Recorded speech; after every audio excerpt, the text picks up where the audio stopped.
एक राजा थे। राजा ने अपनी कुंडली दिखाई। अब यहां देखो, बात सत्य ही है, लेकिन प्रस्तुतिकरण अलग अलग है। एक राजा थे, राजा ने अपनी कुंडली दिखाई अपने पंडित जी को और एक दूसरे पंडित जी को। दोनों ने कुंडली देखी। राजा ने कहा, आदरणीय पंडित जी, जरा आप हमारी कुंडली देखिए कि हमारी कुंडली क्या कहती है। तो पहले पंडित जी आए, उन्होंने कहा कि महाराज, आपकी कुंडली में ऐसे दोष हैं, इतने भयंकर दोष हैं कि आप सबको मारकर मरोगे। क्या कहा? आप सबको मारकर मरोगे। दूसरे पंडित जी को राजा क्रोधित हो गए, अरे ऐसी कहते हो, सबको मार के मरूंगा, ऐसा लिखा है। राज आज्ञा हुई, जाओ इसे कैद में डाल दो। कैदियों ने कैद में डाल दिया। दूसरे राजपुरोहित को बुलाया गया, उनसे पूछा, हे ब्राह्मण देव, बताइए हमारी कुंडली क्या कहती है, हमारे क्या ग्रह नक्षत्र है, क्या कहते हैं ये।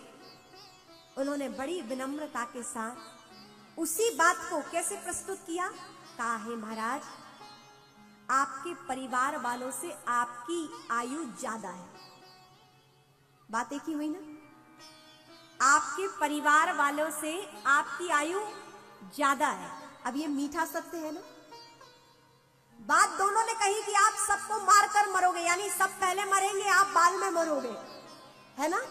वो भी बात सही है, एक ही बात है। और यहां पर भी जो सत्य को प्रस्तुत किया, लेकिन उसको मीठे शब्दों में क्या कहा कि आपसे, आपके परिवार की आपसे कम आयु है, आप अपने परिवार वालों से ज्यादा आयु लेकर आए हैं। बात एक ही हो गई ना? पहले परिवार वाले ही जाएंगे, राजा बाद में जाएंगे, लेकिन यहां बोलने का अंतर है। बात समझ में आई? उन पुरोहित जी को बहुत सा धन दिया, पुरोहित जी को धन से संपन्न किया और राजा ने उन्हें बहुत धन्यवाद दिया। कहने का तात्पर्य है, सत्य बोलो, लेकिन हम सत्य को प्रिय बोले, अच्छे स्वरूप में।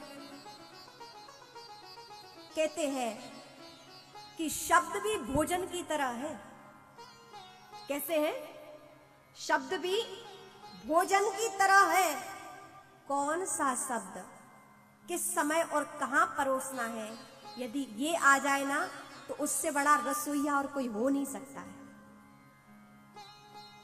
भोजन ही परोसना विशेषता नहीं है, कौन सा शब्द किस समय पर और कहां परोसना है, यदि ये भी आ जाए तो उससे बड़ा रसोइया और कोई नहीं है। इसीलिए स्वाद और बाद, हम इस वाणी से अच्छा बोलें और अच्छा खाएं, अस्वस्थ ना हो।